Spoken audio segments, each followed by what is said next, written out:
சத்தத்திற்கு செவி கொடுக்கும். அப்பொழுது ஒரே மந்தையும் ஒரே மேய்ப்பனாகும். எல்லாம் சேர்ந்து சொல்லலாமா? ஒரு சொல்லலாமா? இந்த நாளைக்குள்ள தலைப்பு என்ன அப்படின்னு சொன்னா, கடவுளும் பல்சமய மக்கள். உலக அமைதியின் நாளடி, உலக சமாதான நாளடி. இந்த உலக சமாதான நாள்ல கடவுளும் பல்சமய அப்படின்னா உலகத்தில் இருக்கிற எல்லா இறை மக்களும் ஒன்றிணைக்கப்பட வேண்டும், கடவுளாக ஏற்றுக்கொள்ளப்பட வேண்டும். ஆகவே தான் கடவுளும் பல்சமய மக்களும் ஒன்றிணைப்பின் நாளாக, ஒருங்கிணைப்பின் நாளாக நாளை நாம் அனுசரிக்கின்றோம். அந்த தலைப்பின் அடிப்படையில் இதுக்குதான் பெரியவங்க சொன்னாங்க, அழகான ஒரு பழமொழி, என்ன ஒரு முதிர்ச்சியான வார்த்தை, ஒன்றே குலம் ஒன்றே குலம். இது ரொம்ப பெரிய அனுபவத்தில் பழக சொல்கிறாங்க. கடவுளும் பல்சமய மக்களும் ஒன்றிணைப்பின் கதை. இதுல ஒன்றே குலம் ஒருவனே தேவை. அப்ப எல்லாம் ஒண்ணா வந்துடுறாங்களா? இப்போ 153 உள்ள வந்துடுறாங்களா? எல்லாம் ஒரே இறை மக்களாக ஒன்றிணைக்கப்பட வேண்டும் என்பதே கடவுளுடைய நோக்கம். ஆகவே தான் இயேசுவானவர் தன்னுடைய போதனையிலே அவர் சொல்லுகின்றார், இந்த தொழுவத்திலே இல்லாத வேளாடுகள் எனக்கு உண்டு. நீ நான் எதை பெரும் வராங்கிறோம்? எதை பெரும் வராங்கிறோம்? நாங்க யாருக்கும் உங்களுக்கு புதிதான வார்த்தை தான் கடவுள பிள்ளைகள் என்பதை நாம் சொல்லிக் கொண்டிருக்கிறோம். நோ, அதுதான் நான் சொல்லிட்டேன். சமாதானம் பண்ணுகிறவர்கள் வாக்கியவான்கள். எல்லா கட்சியும் எல்லா கிறிஸ்துவம் கிடையாது. அவங்க சமாதானம் பண்ணுகிறாங்க, அவங்களும் கடவுள பிள்ளைகள் தான். நான் சொல்றது புரிதா? ஆகவே இந்த வழிபாட்டில் இருக்கின்ற நீங்கள் மாத்திரம் கிடையாது, இந்த தொழுவத்தில் இல்லாத வேறாடுகள் எனக்கு உண்டு. அந்த ஆடுகள் என்ன செய்யுமா? அவைகளையும் நாம் கொண்டு வர வேண்டும். இறை தாக்கு என்ன? கடவுள் தன்மை என்ன? இங்கே நீ ஏற்றுக்கொண்டு அதுதான் சொல்றாரு, நான் நீதிமான்களுக்காக வரவில்லை, பாவிகளை ரட்சிக்க இந்த உலகத்தை என்ன பண்ணிருக்கேன். எத்தனை பேர் இந்த வார்த்தையை நம்புறீங்க? அப்படின்னு என்ன அர்த்தம் சொன்னா, இந்த தொழுவத்தில் உள்ளவர்கள் எல்லாம் நீதிமான்கள், கடவுளை இணைந்திருக்கின்றவர்கள். உங்களுக்காக நான் வரல, ஆனா உங்களோட இருக்கிற நீங்க தான் கடவுளோட பிள்ளைகள். இந்த தொழுவத்தில் இல்லாத வேறாடுகளும் எனக்கு இருக்குது, அவைகளை நான் கொண்டு வர வேண்டும். இதுதான் விரும்புகிறாங்க. அவைகளையும் கொண்டு வர வேண்டும். இருக்கிறவனே ஐந்து கூட இருக்கக்கூடாது, இருக்கிறவனே சேரம் கூடக்கூடாது, இருக்கிறவனே ஊழியம் இருக்கக்கூடாது, இருக்கிறவனே ஆராதிக்கூடாது. வேற மக்கள் ஆராதிக்க நாம் பாலமாக முடிய வேண்டும். ஆகவே அந்த ஆடுகளையும் நான் கொண்டு வர வேண்டும். அவைகள் தான் என்ன பண்ணுமா? என் சத்தத்திற்கு செவி கொடுக்கும். எந்த ஆடு? எந்த ஆடு? இப்ப நீங்க யாரு? நீங்க செவி சாய்க்கிறீங்களா இல்லையா? என்ன சாய்க்கிற? உங்க பொறுப்பு என்ன? என்ன சொல்லிட்டு போனா சொன்னாங்க, மொத்தத்தையும் விட்டுறேன், பரோட்டாவை கலைச்சிடுறேன், இனிமேல் புதிய வாழ்க்கை ஆரம்பிக்கலாம், பொறுப்பாக ஒன்றா சேர்ந்து செய்வீங்க கூட. என்ன செய்யணும் நம்ம? ஆகவே வேறு ஆடுகளை தேடுகிறது. இந்த தொழுவத்தில் உள்ள ஆடுகள் அல்லாமல் வேறு ஆடுகளை கொண்டு வர விரும்புகின்றேன். ஆனால் உங்களுக்கு சொல்லி என்ன பண்ண மாட்டேங்க, சரி பண்ண மாட்டேங்க. எனக்கு என்ன சொல்லி சொல்லுங்க, நான் 7:55 கோயில் பண்ண சொல்லி நீ எந்த ஆடு? நான் ஒரு ஆடு வெள்ளாடு கேட்கிறேன். என்ன ஆடு? நீ கேட்க மாட்டேன். சரி, இந்த வார்த்தைக்கு சரி சாய மாட்டேன். ஆனா புதிதாக வருகின்ற கிறிஸ்தவர்களுக்கு தம்பி தமிழக சாமி ஜபத்தை நினைமுட்டாரு. அழகா நான் பார்த்தேன். ஒரு சிஸ்டம் வராம போயிட்டாங்க. இன்னைக்கு ப்ராமிஸா சொல்றேன், மைக்கு ஃபுல் பேட்னு சொல்றேன், சத்தியமா சொல்றேன், பைபிள் மேல கையை வச்சு தம்பியை பார்க்கணும் சொன்னார். இயேசுவின் வார்த்தையை அறிந்திருக்கின்ற கடவுள் இருக்கிறவர்களுக்கு மாத்திரம் கடவுள் அல்ல, வெளியில் இருக்கின்றவர்களுக்கும் கடவுளாக இருக்கின்றார்கள். அந்த ஆடுகளின் செவி என் வார்த்தைக்கு செவி சாய்க்கிறது. ரோட்ல போறோம், என்ன வாங்கினான்னு சொல்றேன், உடனே கோயிலுக்கு வந்துடுறாங்க. பூசெட்டில் உட்காந்துறாங்க எல்லாம், கோயிலுக்கு சரியா வாமா டைமுக்கு அப்படின்னா என்ன பண்ணுது? அதில் பர்டிகுலரா பைபிள் அடி போறமா ஃபோன் பண்ணி சொல்றாங்க, முடிஞ்ச உடனே வந்துருது கோயில். அப்போ இந்த தொழில்நுட்ப உள்ளவங்க என்ன பண்ணல, செவி சாய்க்கவில்லை. சாய்கிறதுக்கு போறேன், அவர்களை இந்த மந்தையை சேர்க்க வேண்டும். அந்த மந்தை அவைகள் என் சத்தத்திற்கு செவி சாய்க்கும். அந்த ஆடுகள் எல்லாம் செவி சாய்க்கும் பொருளை கேட்கும் பொழுதுதான் அங்கதான் சமாதானத்தின் கடவுள் எப்படி இருக்கிறார்கள் சொன்னா, அப்பொழுது அந்த மந்தைகள் அந்த ஆடுகள் செவிசாய்க்கும் பொழுது ஒரே மந்தையும் ஒரே மேய்ப்பனமாக சொல்லலாம். வழிபாடு என்பது என்னது? இயேசுநாதர் ஜெபத்தை கேட்கிற இடம் எந்த இடம்? ஜெபத்தை கேட்கிற இடம் எந்த இடம்? ஜெபத்தை கேட்கிற சூழல் எந்த சூழல்? அவர் சொல்றாரு சுவிசேஷத்துல, எங்கே 2-3 பேர் நாமத்தினால ஒன்று கூடி தொழுகின்றார்களோ அங்க என்ன பண்ணுவாங்க? அப்ப கடவுள் எங்கே இருக்கின்றார்? கடவுள் எங்கே இருக்கின்றார்? ஒரே சிந்தை, ஒரே மனதுடைய இடத்துல கடவுள் இருக்கிறார். ஆமென் சொல்லலாமா? பாஸ்டிங் பிரேயர் 5 பேர் ஜெபம் பண்றேன், நீ ஒரு பக்கம் ஜெபம் பண்ற, இது ஒரு பக்கம் ஜெபம் பண்ற, இது ஒரு யோசனை என்று கடவுள் கேட்கிற ஜெபத்தை அங்கே கொள்கை இருக்கின்றவர்கள் ஒரே சிந்தை உடையவராக போய் பார்க்கிறீர்கள். அந்த மெய்ப்பன் ஒரே மெய்ப்பன் என்ன அடிப்படை நான் சொல்றது புரியுதா உங்களுக்கு? ஒரே ஒரே யார் கிடையாது, யாரும் போன் பண்ண உட்கார்ந்து உன்னுடைய மெய்ப்பை யாரு? என் மெய்ப்பை யாரு? எனக்கு 5 அந்த 5 விட்டு இடத்துக்கு போகிறது ஓப்பனா சொல்லலாம். அவர் நன்மை செய்யறாரோ தீமை செய்யறாரோ அடிக்கிறாரோ திட்டுறாரோ உதைக்கிறாரோ என புறக்கணிக்கிறாரோ ஏற்றதெல்லாம் அவருடைய விஷயம். மேலான அதிகாரங்களுக்கு உட்பட்டு ஒரே மெய்ப்பன், அந்த மெய்ப்பனுடைய சத்தத்திற்கு நாம் செவிசாய்க்க வேண்டும். இங்க 5 இருக்கு, உனக்கு என்ன பண்ணியிருந்த கடவுள் 5ஓடு இணைக்கப்பட்ட 5 பிரதிநிதியாக கடவுள் என்ன பண்ணிக்கிறாங்க? திருப்பணி கணக்கில் யார் வாசிக்கிறது? நீ வேற இடத்துல அந்நிய ஒருத்தர் கணிக்கப்பட்டிருக்கிறியே, யாராவது இருப்பாங்க. அந்த சென்ஸ்ல போனேன்னா சீராட்டு போயிருக்க மாட்டேன். டெவலப் ஆகுது முடிச்சாங்க. ஒரே மெய்ப்பன், ஒரே மெய்ப்பன். இங்க காலையில் போய் கட்டணம் பண்ற, சாயங்காலம் வந்து சாகா நம்ம பக்கத்துல கட்டணம் கொண்டு போயிட்டு போயிருக்கேன். உன் சிந்தனை எப்படி இருக்கும்? உன் மெய்ப்பன வார்த்தை கீழ்படியா நீ? புரியுதா தம்பி? செத்து போனவும் சரி, வழிபாட்டு ஸ்தலம் தான் உனக்கு வந்து ஆராதிக்கிட்டு ஒரு இடம். நன்மைக்கும் தீமைக்கும் இந்த தேவாலயம் தெரிஞ்சுக்க முதல்ல.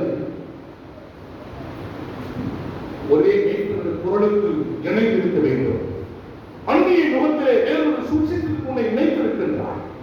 வேற யாரோ ஒருத்தன் மட்டும் கலகம் அணிக்குள்ள பிரிவினை செய்து கொண்டிருக்கின்றார். ஒரே மெய்ப்பன் என்ற அடிப்படையில் நீ உன் வாழ்வை ஏற்றுக்கொள்ளும் பொழுது ஒரே மந்தையாக ஊழியம் செய்யப்படுவார். உங்ககிட்டயே பிரிவு நீங்க பல பிரிவு நீங்க கொண்டாந்து வைக்கிற, நான் என்ன பண்றது? ஐயோ இவங்க எத்தனை இவங்களும் பேச தப்பா நினைச்சுப்பாங்க. என் மைண்ட் ஏற்றுது ஃபுல்லா ஏற்றுது, 25 கொடுற இடத்துல அப்ப என்னோட மைண்ட் எப்படி இருக்கும்? இன்னைக்கு இறைச்சியோ இணைப்பு நான் பேசுகின்றேன். உன் பிரிவினையை வீட்டை விட்டு வெளியே வர அங்கே விட்டு வா. என் கோயிலுக்குள்ள வரும் பிரிவினை உள்ள கட்டத்தை உண்மையான கிறிஸ்துவா இருப்பீங்க அப்படின்னு சொன்னா ஒருத்தர் கூட வந்து என்கிட்ட பேச போகக்கூடாது. போன வாரம் வந்து கல்யாணத்தை பத்தி பிரசங்கம் பண்றேன், திருமணத்தை பத்தி பிரசங்கம் பண்றேன், உன்னை ஜோடி ஜோமன் போன்னு சொல்றேன். கடைசியா ஒரு வார்த்தை ஒன்று சொன்னேன், காது கேட்டுதா கேட்கல இல்லை, அந்நியர்கள் என் செவியின் வார்த்தை செவி சாய்க்கிறாங்க. கணவன் மனைவி வந்து ஊழியத்துக்கு ஜோமணி விருது பண்ணுவாங்கன்னு சொல்லி சொன்னேன். ஒரே ஒரு ஆள் வரல, ஒரே ஒரு குடும்பம் எனக்கு ஜோமணி இருக்கு. அப்ப எப்படி நீங்க பாத்தீங்க? எந்த மெய்ப்பனுக்கு நீங்கள் செவிசாய்க்கிறீர்கள்? யாருடைய வார்த்தைகளை கீழ்ப்படுத்திக் கொண்டிருக்கிறீர்கள்? கர்த்தருடைய வார்த்தை என்ன என்பதை நீங்கள் புடமிட்டு அதை செயல்பட அழைக்கப்படுகின்றீர்கள். ஏந்தி குத்துக்கா போய் தெரியாது. ஒரே மெய்ப்பன், இவன் யாரனா இருக்கா? கர்த்தருடைய வார்த்தை பேசக்கூடிய உபயோகாளர். இந்த மெய்ப்பட வார்த்தைக்கு உபயோகம் பண்ண சொன்னா ஒருமனப்பட்ட கற்றுக் கொடுக்க மாட்டார். ஒரே மந்தையை வாழ்ந்து ஆற்றல் கொடுக்க மாட்டார். உன் சுப்பீரியர் பலவாக இருக்கலாம். இறை போதனை போதிக்கின்ற அந்த மெய்ப்பனோட வார்த்தைக்கு வாழ்வில் அர்ப்பணிக்கும் பொழுது உன்னை கூட சிறந்தவங்க யாரும் இருக்க முடியாது. ஒரு கைகளை தட்டலாமா? கைகளை தட்டலாமா? கைகளை தட்டலாமா? ஆண்டவரே, என்னோட கைட் பண்ணி இருந்தார், என் வழிகாட்டி இருந்தார். இந்த மந்தைக்குள்ளாய் ஆண்டுகளாக இருப்பேன். எத்தனை பேர் அக்செப்ட் பண்ண முடியும்? இப்பதான் கை தட்டணும். நாங்க இருக்கிறோம், நாங்க ஒரே மந்தையில் இருக்கிறோம். மந்தையில் இணைக்கப்பட்ட பிள்ளைகளாக வாழணும். இந்த மந்தையை விட்டு வெளியே போயிட்டுன்னு சொன்னா அவங்க வேட்டைக்கார போயிடுவோம். நீ காணாம போயிடுவ. திருடு டீச்சர்லாம் வந்து பிள்ளைகளை வந்து டூர் கூட்டு போகும்போது ஒத்துமையை வந்து பிடிச்சிக்கோ ஒட்டினா கொஞ்சம் போயிடுவேன் உன்னோட கூட பேச வந்து மந்தி விட்டு வெளியே போகக்கூடாது. கரை கூப்பி கேட்கிறேன், பெற்றோர்களே உங்கள் பிள்ளைகளை அடுத்த கோயில் கிடப்பாத, உங்க பிள்ளைகளை கோயில் வராம வீட்டில் வந்து படி பார்க்காத, படி படி படின்னு சொல்றேன். என்னைக்காவது திருமலையை படின்னு சொல்லிட்டு உன் பிள்ளையை வந்து அடிச்சிருப்பியா? உன் பிள்ளையை கண்டிச்சிருப்பியா? பைபிள் படி பைபிள் படி சோறு சொல்லிருப்பியா? படிப்பா, கிறிஸ்துப்பா. வாழ்க்கை நரகத்துக்குள்ளாய் போய் கொண்டிருக்கிறது, நரகத்துக்குள்ளாய் போய் கொண்டிருக்கிறது. பிளீஸ் கரகூப்பி தலை வணங்கி தாழ்மையோடு கேட்கின்றேன், குடும்பமாய் தேவாலயத்திற்கு நன்மை பெற்றுக் வாருங்கள். என்னுடைய வார்த்தை கேட்டு வாருங்கள். கடவுள் சீர் செய்வார், சரி செய்வார். ஆகவே ஒரே மந்தை ஒரே வீட்டின் அடிப்படையில் இருப்பதற்காகத்தான் கடவுள் நமக்கு சமாதான நாள் இல்ல ஒன்றாக இருக்கிறார். சந்தோஷமா இருக்கீங்களா? சத்தமா தான் பேசும், வைராக்கியமா பேசும். உங்களை சீர்திருத்தத்தின் வார்த்தைகளை பேசிக் கொண்டிருக்கிறேன். அது ஆசீர்வாதத்தை கொண்டு வரும். முதல்ல புரிஞ்சுங்க. நிறைய பேர் வந்து பைபிளும் தெரியல, அவங்களுக்கு கோயிலும் தெரியல, ஏசான் வரலாறே தெரியல, இன்னும் கோவப்படுறீங்க. ஏமாண்ட நான் கோவப்படுறேன் என்ன பேச தெரியுமா உங்களுக்கு? ஆவிக்குள்ள இல்லாத ஒரு ஆள் வந்து நீ வந்து எதுக்கு சொல்லுங்க, கத்தன்னு சொல்லு. கத்த வேண்டிய இடத்துல கத்துவேன், கண்டிப்ப இடத்துல கண்டிப்பேன், ஆசிரியர்கள் ஆசிரியப்பேன். அதான் ஊழியம். உனக்கு என்னன்னு தெரியல, இப்படி பேச அப்படி பேச புடமிட்டு பேசுறது. நீ என்ன பேசு, கத்தோட வார்த்தைக்கு செய்சாய். அமைதி நாள்ல அருமையான இந்த யோவான் சுவிசேஷம் 10வது அதிகாரத்துல மிக அழகாக ஒரே மந்தையும் ஒரே மெய்ப்பணமாக இருக்கும் சமாதானத்தின் கடவுள் நம்மோடு கூட இருக்க நல்ல பாடல் இருக்கின்றார். ஆமோஸ் தீர்க்கதரிசன புத்தகத்துல இரு பிரிவுகளை கடவுள் ஒன்றிணைக்கின்ற ஒரு தன்மையை பார்த்தோம். ஆமோஸ் 9ஆம் அதிகாரம் 1-10 வசனங்கள் வரைக்கும் நேர்மறை எதிர்மறை, அதேபா அதாவது எப்படி சொல்றது, 1-10 வரைக்கும் எதிர்மறையான காரியங்களை அங்கே சொல்லப்படுகிறது. 1ஆம் வசனத்திலிருந்து 10வது வசனம் வரைக்கும் எதிர்மறை. கடவுளுக்கு புறம்பாக வாழ்கின்றார்கள், கடவுளை விட்டு வெளியே போறாங்க, பாவம் செய்யறாங்க என்கின்ற திருமறை வார்த்தை வந்து 1-10 வரைக்கும் எதிர்மறை.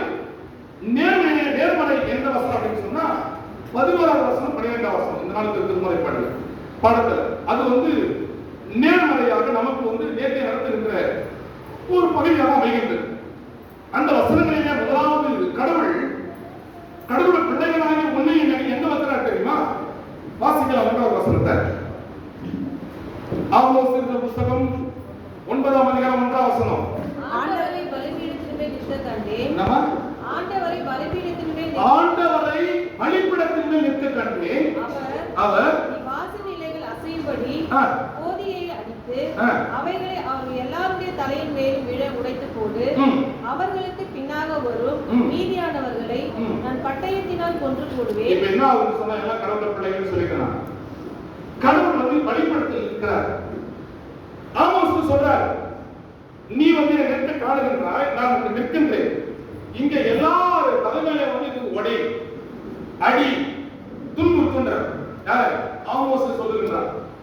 இந்த வார்த்தை பேசின பிறகு அங்க சொல்றாரு, இந்த ஸ்ட்ரகிள்ல இந்த நெருக்கப்படுகின்ற அடியில எவனாவது இல்லாம எங்கமா போறா? படிமன வசனத்தை அவர்களுக்கு பின்னாக வரும். இல்ல கொஞ்சம் முன்னாடி படி.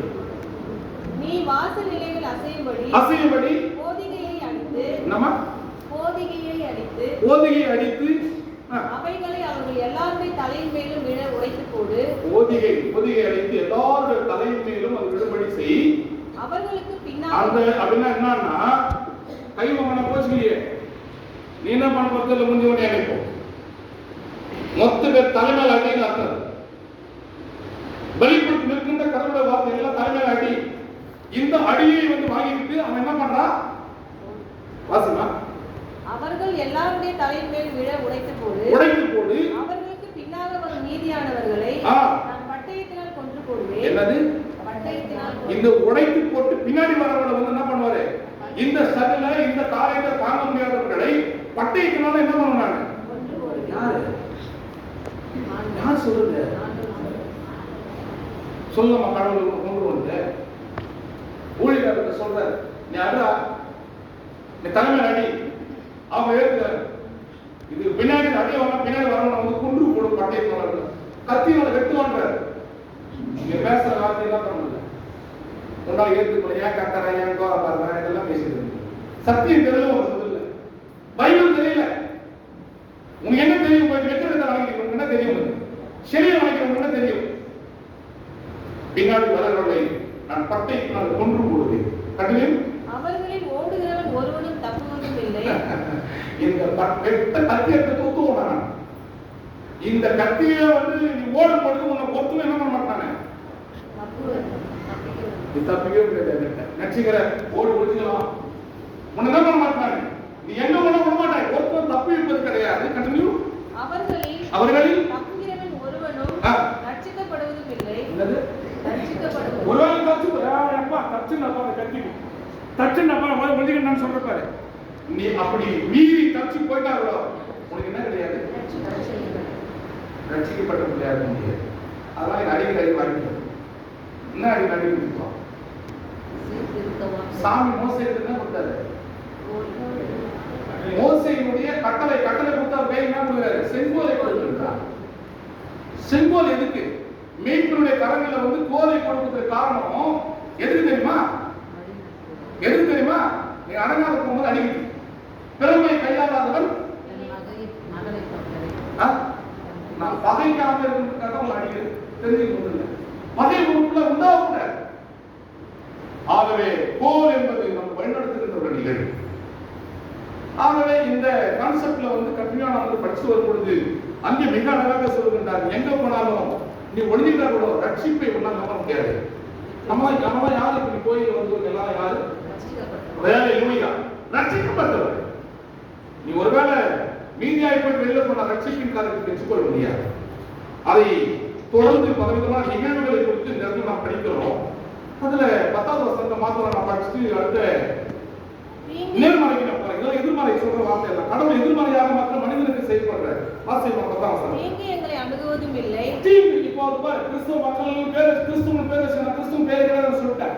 நம்மளால கடவுளோட பிள்ளைகள் கிறிஸ்துவின் பேர் வச்சு என்ன சொல்றாங்க? எங்களை என்ன அணுகுவது கிடையாது, தீங்கு எங்களை அணுகுவது கிடையாது. அப்புறம் எங்களுக்கு நேரிடுவதும் இல்லை என்று, எங்களுக்கு தீங்கு நேரிடுவதில்லை என்றும் என் ஜனத்தில் சொல்லுகிற பாவிகள் எல்லாரும். இப்ப முதல்ல நம்ம யாரும் சொன்ன நம்மள முதல்ல யாரும் சொல்லிடுறாங்க சமாதானம் பண்றவர்கள் திருத்தம் முடிக்கிற தென்னாவக்கான பாய் நம்மள கடவுளை பிள்ளைகள் கடவுள்னு சொல்லி நம்மளே வாயா எல்லாம் கடவுளை பிள்ளைகள் காமன் பேர். அப்போ என் ஜனத்தில் அங்க சொல்லுது, என் ஜனத்தில் சொல்லுகிற பாவிகள், என் ஜனத்தில் என்ன சொல்றது? முதல்ல தீங்கு எங்களை அணுகுவதே கிடையாது. கடவுளோட தீங்கு என்ன விட மாட்டாரு அப்படின்னு சொல்றாங்க பாரு. அவங்க யாரும் அவங்க சொல்றவங்கலாம் யாரும் அவங்க சொல்றவங்க ரட்சிக்கப்படாத பாவிகள் சொல்லிட்டு. நான் திரும்ப சொல்ற வார்த்தை இது பாவிகள் வெளிப்படுகின்ற இடம் கிடையாது. பாவிகளுக்கு இடம் இந்த இடம் கிடையாது. பரிசுத்த அலங்காரத்துக்கு கத்த தூதுகள் இடம் கிடையாது. பாவிகள் வரலாம் இடத்துல நீங்க யாரு? நீங்களாம் யாரு? என்ன சொல்லி கொடுத்தீங்களா? யாரு சொல்ல வாய் வரல பாரு. ஏன்னா எல்லா கூட்டாட்டம் மட்டும் பண்ணிட்டு வர இடத்துல அதான் நீ ரோமர்ல சும்மா வரலாறு கிழிக்கிறாரு. வரலாறு எடுத்துடலாம், டைம் இருக்காது, எடுத்துடலாம். ரோமர் புத்தகத்துல மிக அழகான இந்த நாளில நாம் வாசிக்கிறோம். 2ஆம் அதிகாரம் 19 வாசிங்க. உனக்கு நீ உன்னை குருடருக்கு வழிகாட்டியாகவும் அந்தகாரத்தில் உள்ளவர்களுக்கு வெளிச்சமாகவும் பேதைகளுக்கு போதகனாகவும் குழந்தைகளுக்கு உபாத்தியனாகவும் நியாயப்பிரமாணத்தின் அறிவையும் சத்தியத்தையும் காட்டி சட்டமுடையவனாகவும் எண்ணுகிறாயே. வெளிச்சத்தின் பிள்ளைகள், குருடர்களுக்கு வழிகாட்டுகின்றவர்கள், பேதைகளுக்கு போதனை கொடுக்கின்றவர்கள். அல்லேலூயா சொல்லலாமா? பின்னாடி ரசமான சொல்றோம் இல்லையா? சொல்லுங்க. என்ன மாத்திரம் கிடையாது. நாட் ஒன்லி சார்லஸ், நீங்க எல்லாருமே யாரு? யார் நீங்க எல்லாம்? நீங்களா யாரு? வெளிச்சத்தின் பிள்ளைகள், பேதைகளுக்கு உபதேசிக்கின்றவர்கள். என்னமா சொல்றாரு? நியாயப்பிரமாணத்தின்படி நடக்கின்றவர்கள், சத்தியத்தில் வாழ்கின்றவர்கள், கிறிஸ்துவின் பண்ணப்பட்டவர்கள், நீங்கள் எப்படி இருக்கிறீர்கள் என்பதை பின்னாடி சொல்றாரு. இப்படி இருக்கின்ற நீங்கள், இப்படி இருக்கின்ற நீங்கள், இப்படி இருக்கின்ற கிறிஸ்தவர்கள், இப்படி இருக்கின்ற கடவுள் பிள்ளைகள் மற்றவர்களுக்கு போதிக்கிற நீ உனக்குத்தானே போதியாமல் இருக்கலாமா? நான் சார்லஸ் நான் சொல்றேன், போதிக்கிற நீ என்ன சொல்றார்? அப்போஸ்தலன் பவுல் என்ன சொல்றார்? போதிக்கிறடா டேய் மடையா, போதிக்கிற நீ உனக்குத்தானே போதியாமல் இருக்கலாமா? போதிக்கிற நான் அவற்றை கடைபிடிக்காமல் இருக்கலாமா? சொல்லுகிற நான் செய்யாமல் இருக்கலாமா? நான் முதலாவது செய்ய வேண்டும். என்ன செய்யணும்? களவு செய்யக்கூடாது என்று, திருடக்கூடாது என்று போதிக்கின்ற சார்லஸ் ஆகிய நான் களவு செய்யலாம், மூவாத்தி வரலாம், களவு செய்யாதே என்று போதிக்கிறேன். நான் திருடலாமா? என்ன சொல்லுங்க? என்ன நம்பிதானே காணிக்கிறேன், என்ன நம்பிதானே இருக்கிறேன். அந்த நீளத்தை என்ன செய்ய பண்ணணும்? உன்னை இருக்கும் நான் வாங்க நம்பி எது கடவுள் கொடுக்குறீங்க. அந்த காணி எதுக்கு திருடலாமா? காணிக்கை போதிக்கின்ற நான், களவு செய்யாதே என்று சொல்லுகின்ற நான் திருட்டு வேலை செய்யலாமா? இல்லை. நீங்க சொல்ற விபச்சாரம் செய்யக்கூடாது என்று சொல்லுகிற நீ, குத்து ரத்தி விபச்சாரத்தை விட மாட்டான். செய்யத்தான் சொல்லுங்க, செய்யாது. நீ யார்? அவன் எப்படி போறா? நீ அவன் எப்படி போறா? கடவுள் பிள்ளை சொல்ற விபச்சாரம் செய்யலாம். பரிசுத்தமான போயிருக்கலாம், பாவம் போய் வராது. இயேசு பாவிகளை நேசிக்கிறவர், பாவிகளோடு வராதவர். என்ன சொல்லுங்க? வசந்த அப்படியே ரிப்பீட் பண்ணிக்கோ. இயேசு யாரு? பாவிகளை நேசிக்கிறவர், பாவிகளோடு வராதவர். பாவத்தை இயேசு யாரு? பரிசுத்தர், பரிசுத்தர், பரிசுத்தர். பரிசுத்த அலங்காரத்தை கர்த்தர் கூறுகின்ற இடம். பாவிகள் தரிசிக்கின்ற, பாவிகள் வெளிப்படுகின்ற ஒரு தேவாலயம் கிடையாது. களவு செய்யாதே என்று சொல்லுகிற போதிக்கின்ற நீ களவு செய்யலாமா? விபச்சாரம் செய்யாதே என்று சொல்லுகிற நீ, எத்தனை ஊழியர்கள் நீங்க அழகான மனைவியை கற்றுக் கொடுத்துருக்காங்க. என் மனைவி காலையில் தப்பா எடுக்கிறது நான் சொல்றேன்னு சொல்லிட்டு ஃபர்ஸ்ட் வார்த்தை இதுவரைக்கும் என் வரலாற்றுல சுதமா தோத்துற என் தங்கம் என் சவரான இன்னைக்கும் உங்களை சிரிப்பா சர சிரிக்கிற அறிவில்லாத ஊழியக்காரன் அந்த பொண்ணு அமைப்பு தங்க சவரான சாப்பிட்டு தடுப்பு போட்டு உனக்கு கட்டி கொடுத்துட்டா மனைவி அவங்க நேசிட்ட ஒருவர் தாலி கட்டா அந்த மனைவி தாண்டா உனக்கு அழகு உள்ளது தெரியும். எந்த பெண்ணும் அழகா தெரியும் உன் கண்ணுக்கு, உன் மனைவி வந்து அழகா தெரியும். விபச்சாரம் செய்யாது என்று சொல்லி போதிக்கிற நீ விபச்சாரம் செய்யலாமா? அந்த மாதிரி யாரா கேள்விப்பட்டீங்கன்னா அவன் பிரசன் மத்திய தொத்துங்க, அவன் எவனா இருக்கான். நீதிமன்றங்களை கடவுள் உருவாக்கி இருக்கிறார், சீர்திருத்தவாதிகளை கடவுள் உருவாக்கி இருக்கிறார். செய்யலாமா? நெக்ஸ்ட், விக்கிரகங்களை அருவருக்கிற நீ கோவில்களை கொள்ளையிடலாமா? விக்கிரகங்களை அருவருக்கிற நீ கோயில்களை கொள்ளையிடலாமா? ஏங்க டவுன் 20 எழுதணும், 22 பேர் நான் சொல்றது எப்படி இப்படிதாங்க கர்த்தர் நன்மையானதை கொடுக்கின்றவர்.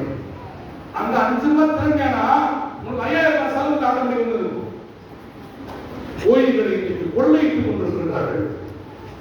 Not only Vatican Church, நான் இருக்கிற எல்லா திருச்சபைக்கும் போதிக்கின்றேன், கோயில்களை கொள்ளையிடாதே. இங்கே காணிக்கை பையிலே போட்ட காணிக்கை அனைத்தும் கடவுளுடையது. இதுவரைக்கும் சார்லஸ் ஒரு நாள் அதை தொட்டது கிடையாது. ஆனா என் பேர் இருக்கிறேன், நான் டாக்டர் கலைஞர் மதமாற்ற தடை சட்டம் வரும்பொழுது பெரியார்கள் ஒரு பெரிய மீட்டிங் நடந்து பேசிட்டு வராரு. இந்து என்றால் திருடன் என்று சொல்லியார். இந்து என்றால் அதுக்கு அடுத்து ஒரு வார்த்தை சொல்றாரு, உள்ளத்தை திருடக்கூடியவர். என்ன சொல்றாரு? இவன் அடுத்த வார்த்தை நம்ம விட்டான். இந்தியாவில் இருக்கிறது மட்டும் காஸ்ட் போட்டேன் தமிழ் விரோதமாக எல்லாம் தெரியும். ஆனால் அவர் சொன்னது இந்து என்ற அர்த்தம் என்ன தெரியுமா? உள்ளத்தை கவரக்கூடியவர், உள்ளத்தை திருடுகின்றவர். அப்படின்னா என்ன அர்த்தம் சொன்னா உள்ளத்துக்கு சொந்தக்காரன். அப்ப நல்லா அர்த்தம் சொல்லியிருக்கிறார். என் அன்பிற்குரிய இறை மக்களை, நம்முடைய வாழ்க்கையில இன்னைக்கு எதை தெரிவிக்கின்றது? இயேசு ஒரு திருடன். என்ன திருடன்? உள்ளத்தை திருடன். கோயில் வருவாங்க, சாரி வீட்டு வருவாங்க, முன்னாடி இயேசுவே வீட்டின் தலைவர், இந்த வீட்டின் தலைவர். ஆனா உள்ள போனா வேற என்ன தலைவர்? இந்த வீட்டின் யாரும் உயர்வை யாரும் இருக்கிறார். ஆகவே கோயில்களை தொலைக்க வேண்டாம்.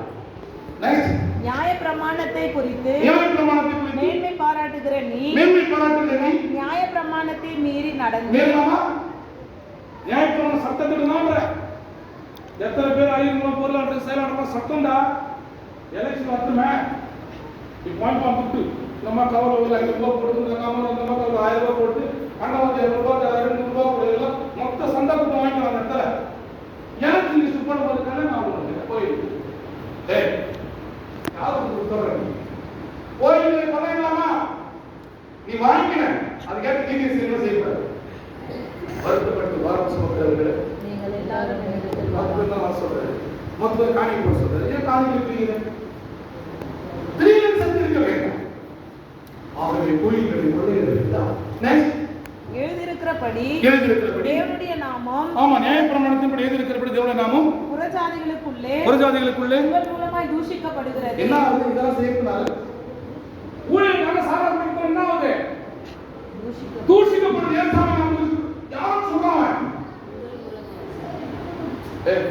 ஊழியக்காரன் பண்ணா தப்பு பண்ணி கேட்டா என்ன சொல்றாங்க? ஊழியக்காரன் பார்த்து இவன் யாரு? ஃபர்ஸ்ட் ஊழியக்காரன் தான் ஒரு கிறிஸ்தவன் குடிக்கிறானே, கிறிஸ்தவன் போய் சொல்றானே, கிறிஸ்தவன் தவறு செய்யறானே, யார் பேர் பூசிக்கப்படுது? யார் பேர் பூசிக்கப்படுது? அப்ப நீ செய்கிற தவறை மூலமாய் என் கடவுளை நாம் பூசிக்கப்படுகிறது. இதெல்லாம் வந்து எதிர்மறையான காரியங்கள். இதுதான் புத்தகத்துல மிக அழகாக நீங்கள் எங்க போய் பதுங்கினாலும் உங்களை விடமாட்டேன். நீங்கள் யாரும் சொல்லுங்க தெரியுமா? நீங்கள் பாவிகளா இருந்து கொண்டு நாங்கள் நீதிமான் என்று சொல்லிக் கொண்டிருக்கிறீர்கள். அவற்றுக்கு நான் உங்களை விடமாட்டேன். ஆகவே இந்த எதிர்மறை நேர்மறை என்கின்ற பட்டியல் இருக்கின்ற 2 ஜனங்களையும் 9ஆம் வசனத்துல சொல்றாரு. எல்லாத்தையும் ஒண்ணா வச்சு என்ன பண்றாருன்னு சொன்னா ஃபில்டர் பண்றாரு. எப்படிப்பட்ட ஃபில்டர் அப்படின்னு சொன்னா படியுமா? 9ஆம் வசனம். இதோ சல்லடையினால் சலித்துக்கிறது போல இஸ்ரவேல் வம்சத்தாரை எல்லா ஜாதிகளுக்குள்ளும் சலித்தரிக்கும்படிக்கு நான் கட்டளையிடுவேன். இப்போ பழைய ஏற்பாட்டுல பார்த்தா கிறிஸ்தவனுடைய பேர் வராது. யாருக்கு கடவுள் தெரியுமாவது? இஸ்ரவேல் ஜனங்களுக்கு கடவுளாக. இப்போ இந்த அனைத்து ஜனங்களையும் என்ன பண்ண சல்லடையில தெளிப்பது போல இஸ்ரவேல் மக்களை போட்டு சல்லடையில தெளித்து எடுக்கிறார். அப்ப ஃபில்டர் பண்றாரு யார்? நேர்மையானவர்கள். அப்படி ஜலிக்கும் பொழுது என்ன நடக்குது அப்படின்னு சொன்னா ஆனாலும் ஒரு கோதுமை மணியும் தரையிலே விழுவதில்லை. அல்லேலூயா சொல்லலாமா? இப்போ உங்க எல்லாரையும் நீங்களாம் யார்? இப்போ நீங்களாம் கடவுளுடைய பிள்ளைகள் தான். யாரு? இஸ்ரவேல் மக்கள் தான் நம்ம ஆளுகிறோம். இப்போ நம்ம எல்லாம் இஸ்ரவேலர்கள். யாக்கோபின் வம்சத்தார் நம்ம எல்லாரும். ஆமென் சொல்லுங்க. உங்களை வந்து இனி மொத்தத்துல ஜல்ல போட போறாரு.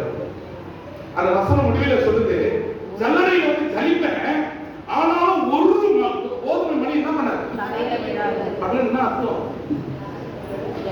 இந்த தொழிலுக்கு உள்ள ஜனங்கள் எல்லாரும் நீங்கள் பதறு கிடையாது, நீங்கள் மணிகள். நீங்க யார் கிடையாது? எதிர்மறையா பேசுற அந்த கடவுள் உங்களை வந்து ஜலிப்பேன், ஜலிப்பது மொத்தம் என்ன பண்ண மாட்டீங்க? கீழே வர மாட்டீங்க. நீங்க யாரு? நல்ல முத்துக்கள். நீங்க தலைமை மேல நிற்பீங்க. நின்னதான் அழிக்கப்படும், நின்னதான் குத்தப்படும், நின்னதான் சாப்பிடப்படும். அப்படி பண்ணிட்டு ரொம்ப அழகா ஜலிப்பே அப்படின்னு சொல்லிட்டு ரொம்ப அழகா வந்து இதெல்லாம் வந்து எதிர்மறையான காரியங்கள். இப்போ சாரி எதிர்மறையான காரியங்கள். இப்ப நேர்மறையின் காரியங்களை 11:12 சொல்றாரு. இந்த ஜலிச்சு இவங்களை வந்து எங்க கொண்டாடுறாங்க தெரியுமா? ஜலிச்ச விதைகள் எங்க போகும்? ஜாடிக்கு போகும், வீட்டுக்கு போகும். அது சொல்றாரு 11 சொல்றாரு, தன் வசமாக்கி. ஜலித்த விதைகளை என்ன பண்றாரு? அப்படிதான் வசனம் சொல்லுது, தன் வசமாக்கி. படிக்கும் மீதியானவர்களையும் நாமும் விளங்கிய சகல ஜாதிகளையும் வசமாக்கிக் கொள்ளும்படிக்கு அந்நாளிலே விழுந்து போன தாவீதின் கூடாரத்தை நான் திரும்ப எடுப்பித்து கையில் தட்டமா எல்லாரும் விழுந்து போன பாவம் செய்து இன்னைக்கு ஆண்டவர் கையில் எடுத்து போன உங்கள் எல்லாரும் ஆண்டவர் ஜலித்து தன் வசப்படுத்தி அவர் தாவீதின் கூடாரத்தை எப்படி விழுந்து போன கூடத்தை கட்டினாரோ அதுபோல ஆண்டவர் உன்னை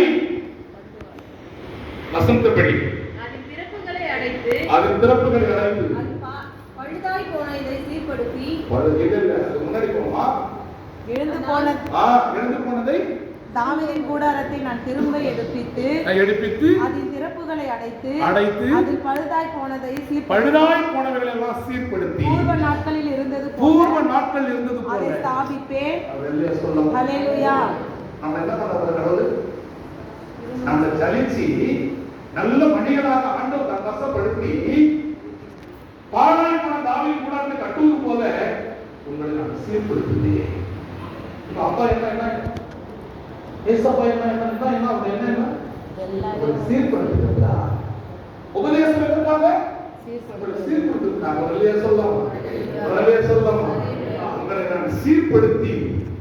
உங்களை நான் சீர்படுத்தி உங்களை மறுமொழி கட்டுவேன். அன்பிற்குரிய கேட்கிறார்களே, தேவ பிள்ளைகளே, கலங்காதே. நீ கஷ்டத்துல, வேதனையில, நிந்தனையில, போராட்டத்துல, ஒருவேளை நீ பாவிகளுடைய வழியில இருக்கிறது போல பாவத்தை செய்கிற மகனாக வந்திருக்கலாம். இன்னைக்கு சல்லறையிலே கடவுள் உன்னை வைத்து செழிக்கும் பொழுது நல்ல முத்துக்களாய் கடவுள் சமுதிரத்தை இருக்கிறார். நல்ல பிள்ளைகளாய் மாறுகின்றார். உன்னை மாற்றி கடவுளை சீர்படுத்துகிறது என்றார், ஸ்திரப்படுத்துகிறது என்றார், உன்னை ஆசீர்வதிக்கிறது என்றார். இப்படி இந்த ஆசீர்வாதத்தை ஆண்டவர் சீர்படுத்தி கொடுக்கும் பொழுது அவர் எதற்காக கொடுக்கிறாரு அப்படின்னு சொன்னா, உலக அமைதியினால் கடவுளும் பல்சமய மக்கள் ஒன்றிணைப்பை ஆண்டவர் சீர்படுத்தி உன்னை சீர்படுத்தி எல்லாரும் ஒன்றிணைத்து கடவுள் வைப்பதற்கு நோக்கம் என்னன்னு சொன்னா, கடவுளின் சமாதான செயலை செய்வதற்காக கடவுளை சீர்படுத்துகிறார். எதுக்காக சீர்படுத்துறாரு? கடவுளின் சமாதான செயலை செய்வதற்காக கடவுளை சீர்படுத்துறார். உன்னை சீர்படுத்தி சிறப்படுத்தி வைக்கும் பொழுது நீ வெளியே போய் சுத்துவதற்காக அல்ல, இறைவனுக்கு நிறைவேற்றாத பிள்ளைகளாக இருப்பதற்காக அல்ல, மாறாக கடவுளின் சமாதான செயலை செய்வதற்காக. அதைதான் முதலாவது வசனத்தில் நான் சொல்லி கொடுத்தேன்.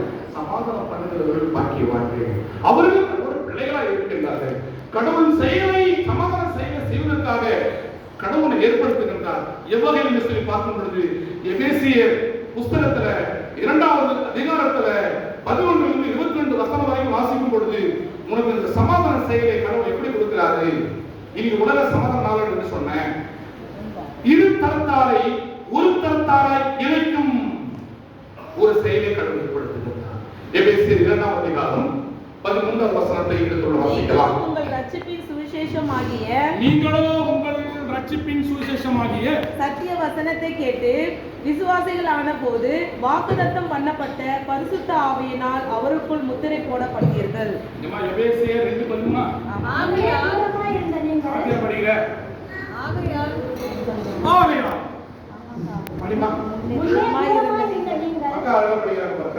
முன்னே தூரமாய் இருந்த நீங்கள் இப்பொழுதோ கிறிஸ்து இயேசுவுக்குள் கிறிஸ்துவின் இரக்கத்தினாலே நீங்க என்ன பண்ணப்படுறீங்க? சமீபமானீர்கள். இப்போ எப்ப தூரமா இருந்தோம்? தூரமா எப்போ இருந்தோம்? அது முன்னே எப்போ? அது எப்போ? பிரசன்ட்ல கடவுள் பிள்ளையா இல்லாத நீ ஜல்லடைக்குள்ள வரதுக்கு முன்னாடி, உன்னை ஜலிப்பதற்கு முன்னாடி, முத்துக்களை மாறுவதற்கு முன்னாடி முன்னே நீங்கள் தூரமா இருந்தீங்க. முன்னே நீங்கள் தூரமா இருந்தீர்கள். இப்பொழுது படிமா கிறிஸ்து இயேசுவுக்குள் ரத்தத்தினாலே கிறிஸ்துவின் ரத்தத்தினாலே சமீபமானீர்கள். நீங்க எதனால வந்திருக்கோம்? எல்லாம் பணமா அதெல்லாம் இயேசு கிறிஸ்து ரத்தத்தினால என்ன பண்ணப்பட்டிருக்கோம்? சமீபமா இல்லை, கிட்ட வந்து கடவுள். இதுக்கு முன்னாடி இப்ப எத்தனை பேர் கூட கிட்ட க்ளோஸா இருக்க? அதிகாரமா எத்தனை பேர் பேசுற? பயமா இருக்கும். ஒரு அண்ணன் போன சொல்ற பயமா இருக்கு, செல்போன் வருது எனக்கு பயமா இருக்கு. ஐயா என்னைக்கு எதுக்கு பயப்படுற? நீ ஒரு செல்போன் ஆஃப் பண்ணிட்டு நீ தூரமா இருக்கிறாய், தூரமா இருக்கிறாய். ஒரு ரத்தத்தினால கடவுளை மீட்டு அவர் பக்கமாய் கருதாமல் சேர்த்து கொண்டார். தொடர்ச்சியாக வாசிக்கும் பொழுது அங்கே ரத்தத்தினாலே நாம் வந்து இணைக்கப்படுகின்றோம் இயேசுவோடு. எபேசியர் 2:14 சொல்லப்படுகிறது. இப்படி இணைக்கப்படும் பொழுது எப்படி அவரே நம்முடைய சமாதான காரணராகி. இப்ப முருகா நீ இப்ப கடவுள் தூரமா வந்த, இப்ப கிட்ட வந்த, அவரே நமக்கு சமாதானக்காரர். உடனே சொல்லுங்க பாருங்க. ஹalleluya. கடவுள் தான் சமாதானத்தை ஏற்படுத்துகிறார், அவரே நமக்கு சமாதானக்காரர். இருதிறத்தாரையும் இந்த சமாதானக்காரர் என்ன பண்றாரு அப்படின்னு சொன்னா, இருதிறத்தாரையும் அப்படின்னா ரெண்டு சைடு. என்ன சைடு? சொல்ல தமிழ்நாட்டுக்கு யோசிக்க ரெண்டு சைடு இருக்கு. ஏடிஎம்கே டிஎம்கே ரெண்டு பேர் தான் போட்டி. ஒன்னு டிவிகே ஒன்னு டிஎம்கே. ரெண்டு தடவை சொல்லிக்கிறோம். கிறிஸ்தவ மக்களாகிய உனக்கும் எனக்கும் ஆண்டவர் இரு தரத்தாராய் இன்னைக்கு தேவனுக்கு வந்து இரு தரத்தாராய் இருக்கிறோம். இந்த சமாதானக்காரராக இரு தரத்தாரை என்ன பண்ற? சமாதானம் பண்றது, ஒன்றாக்கி.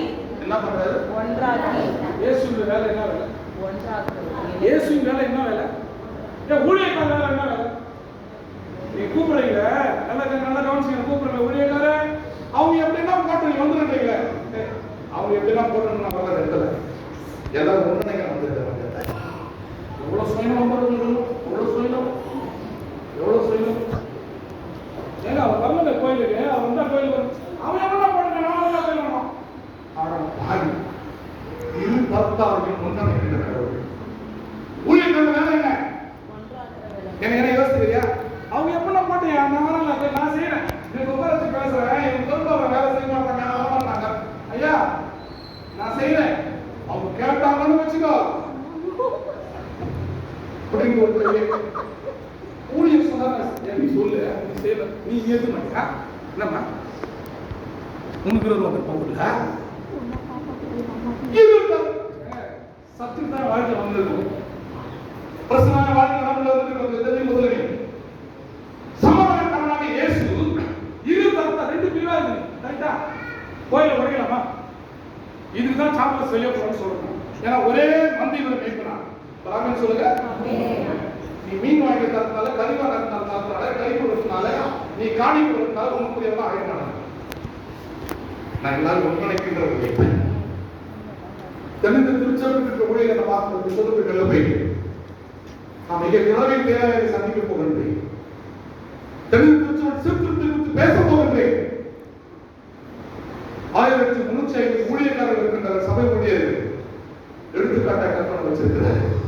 தியாகத்தில் சொல்றேன், சமாதானம் பண்ற பாக்கியவான்.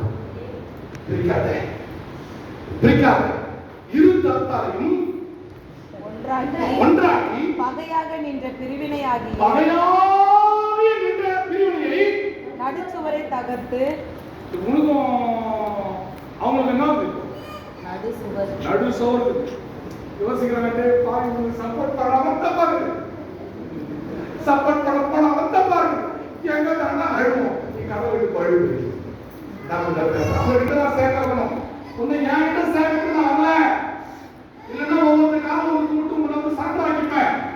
நீ என்னை நேசிக்க வேண்டாம், என் போதை வார்த்தை சொல்லுகிற போது இயேசுவை நேசி, இயேசுவை நேசி. இரு தரத்தாரை ஒன்றாயிருந்தது. இந்த இரு தரத்தாரை ஒன்றாக என்ன கண்டிப்பா பண்ணுமா? பகையாக நின்ற பிரிவினையாகி அந்த சுவரை தகர்த்து சட்ட திட்டங்களாகிய பிரமாணத்தை நம்முடைய மாம்சத்தினாலே முடித்து இரு திறத்தாரையும் நமக்குள்ளாக ஒரே புதிய மனுஷனாக ரெண்டு பிரிவா இருக்கின்ற உங்களை ஒரே மனுஷனாக ஆண்டவர் சிருஷ்டித்து பண்ணி பகையை சிலுவையினால் கொன்று அதனாலே இருத்திரத்தாரையும் ஒரே சரீரமாக தேவனுக்கு ஒப்புரவாக்கினார். சரீரமாக சிலுவையில் இயேசுவை ஆமென். ஒரு காரணத்தை தரலாம். ஆமென். துப்பாக்கியை ஏந்தும் கைகள் உம்மேலும் ஏந்த வேண்டும். துப்பாக்கி ஏந்தும் கைகள் உம்மேலும் ஏந்த வேண்டும். தப்பாமல் முன்னிருக்கும் எப்போதும் செய்ய வேண்டும். தப்பாமல் முன்னிருக்கும் எப்போதும் செய்ய வேண்டும். இறங்கும் ஐயா, இறங்கும் ஐயா, இறங்கும் ஐயா.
எங்களிலே சண்டைகள் புரிய வேண்டுமே.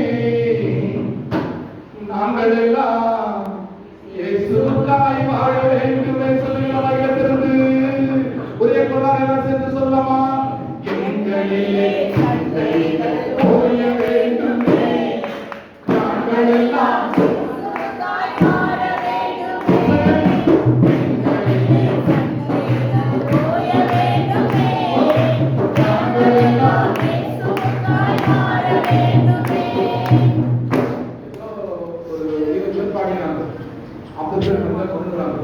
இந்த பக்கம் ஒரு 3 பேர் பார்க்கறாங்க. இவங்க சொல்றாங்க நாங்கள் ஐக்கியம் என்று சொல்லி பெயர் பெற்றுக்கொண்டு புதன்கிழமைக்கு நாங்கள் ஆராதனை செய்து கொண்டிருக்கிறோம். சர்ச்சை உணர்வு மிகப்பெரிய ஒரு அந்தஸ்து ஆண்கள் ஐக்கியம் என்று சொல்லி செயல்பட்டுக் கொண்டு நாங்கள் கிறிஸ்துவுக்கு வெளியே போய் கொண்டிருக்கிறோம். எங்களிலே சண்டைகள் முடிய வேண்டும். இட்லி சாப்பிடும்போது சட்னியை தவறு கொடுக்குற சாம்பார் இவன் கொடுக்குற ஒன்னா இருக்கு உயிரை தெரியுது. அந்த ஆண்கள் ஐக்கியம் ப்ளீஸ் சைலண்ட். இவங்கெல்லாம் சேர்ந்து எங்களிலே சண்டைகள் முடிய வேண்டுமே. நாங்கள் எல்லாம் இயேசுவுக்காக வாழ வேண்டுமே. அண்ணன் தொடங்கி அந்த தாத்தா அக்கா வரைக்கும் பாடலாமா? Please silent.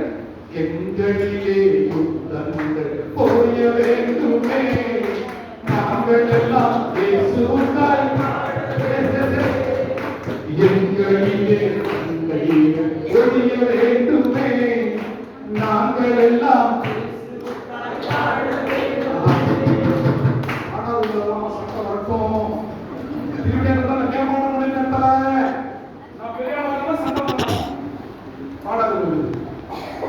பாட்டு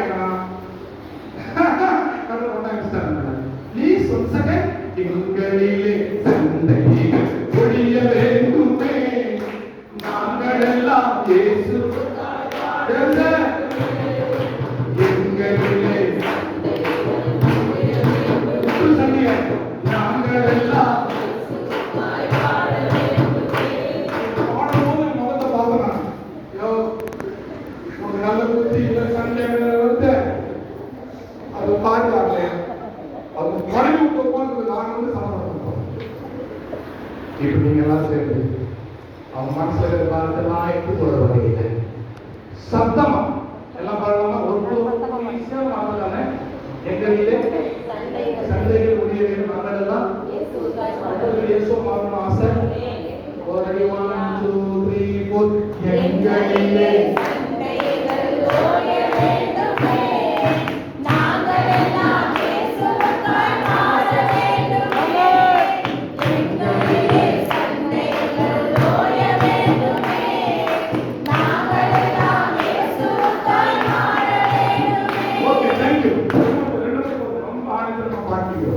இப்படி சண்டைகள் எல்லாம் ஒழிந்து பிரிவினைகள் ஒழிந்து நம்முடைய வாழ்க்கையிலே கடவுள் சமாதானக்காரனாக இறங்கி இருக்கிற நோக்கம் 29 வசனத்துல ரொம்ப அழகாக 2:29 இல்லமா 29 வாசிங்க இல்லையா? 22 வரைக்குமா? 22 வாசிங்க. அவர்கள் நீங்களும் ஆவியினாலே தேவனுடைய வாசஸ்தலமாக கூட்டி கட்டப்பட்டு வருகிறீர்கள். அப்ப நம்ம கட்டப்பட்ட ஜனங்களாய் இருப்பதனால கடவுளுக்கு சாட்சி உள்ள பிள்ளைகளாக கொள்ள வேண்டும். ஆகவே சாட்சியாக இருக்கின்ற வாழ்வை பெற்றுக் கொள்வதற்கு கடவுளுடைய தரப்பில இரு பிரிவுகள் ஒன்றாக்கப்பட வேண்டும். சிலுவையில எல்லா பிரிவுகளையும் ஆண்டவர் முறியடித்து விட்டார். ஒரு அமீன் சொல்லலாமா?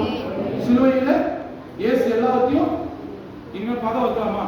ஏங்க நான் இது ப்ராமிஸ் பண்றேன், யாரெல்லாம் என்கிட்ட சண்டை போட்டாங்களோ, யாரெல்லாம் நீங்க நான் இருக்கிறேன்னு சொல்லி வராம நான் உங்களுக்கு போகிறேன். அவங்க அடிக்கணும் திட்ட உதவிக்கிற பிரச்சனை கிடையாது. நீங்க சமாதானம், உலக சமாதானம் பார்க்குறாங்க. உன்னால நான் பேசாம போனேன், இப்போ பேசாம நான் போய்யா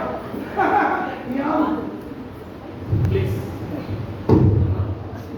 தயவு செய்து கடன் கொடுத்து கேட்கறேன். இனி கோயிலில் வந்து இருத்தாலே ஒன்று நினைக்கிற கடவுள் நம்மளுக்கு வந்து நம்ம வகையில எல்லாம் இயேசு சிலுவையில வந்து அனுப்பிட்டார். எத்தனை நம்புறீங்க? உனக்காக எனக்காக தான் இயேசு சிலுவையில மரித்தார், ரத்தம் செய்தது நம்பிக்கை இருக்கு. என்ன பகையாக சார் பக்கத்து விடாத அகத்து விடாது. இந்த கோயில் உள்ள வந்து வருஷத்து வந்து எல்லாரும் பேசணும். இவனை மாத்திரத்து கரெக்ட் தான்டா, எல்லாம் பேசணும். ஒருவர் முகத்தை ஒத்து பார்க்கணும், ஒருத்தர் கைப்பிடிச்சு பேசணும். எப்ப செய்யணும்? இப்பவே செய்யலாமா?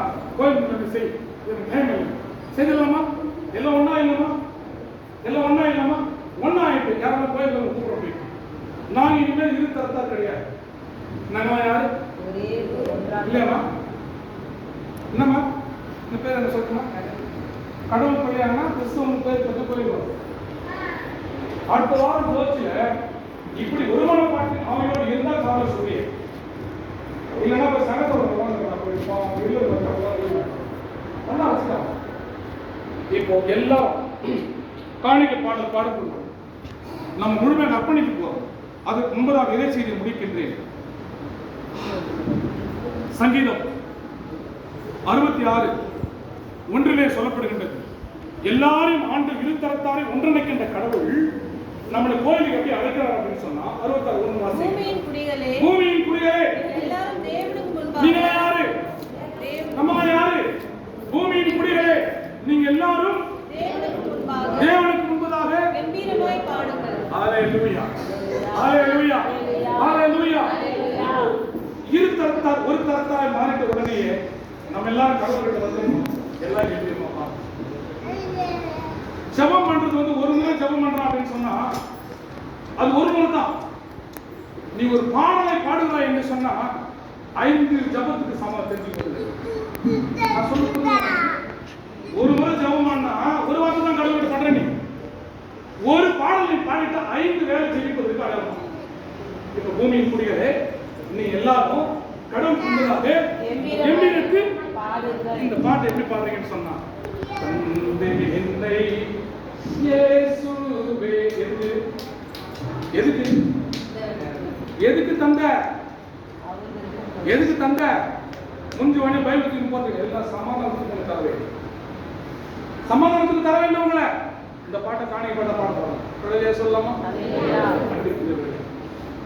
பல்சமய கடவுளும் பல்சமய மக்களும் ஒன்றிணைக்கப்படுவதற்காக கடவுள் நம்மை அழைத்திருக்கிறார்.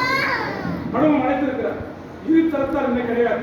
நம்மெல்லாம் ஒரே இடத்தில், ஒரே தாயின் பிள்ளைகள், ஒரே தகப்பன் பிள்ளைகள். ஆகவே ஒரே மீட்பன், உங்க மீட்பன் கிடையாது, இவங்க மீட்பன் கிடையாது, மற்றவங்க மீட்பன் அப்படின்னா கிடையாது. உங்க எல்லாருக்கும் ஒரே மீட்பன். இந்த வார்த்தைக்கு சரி சாய்ப்பீர்களா? செய்வீர்களா? கண்களை மூடுவோம்.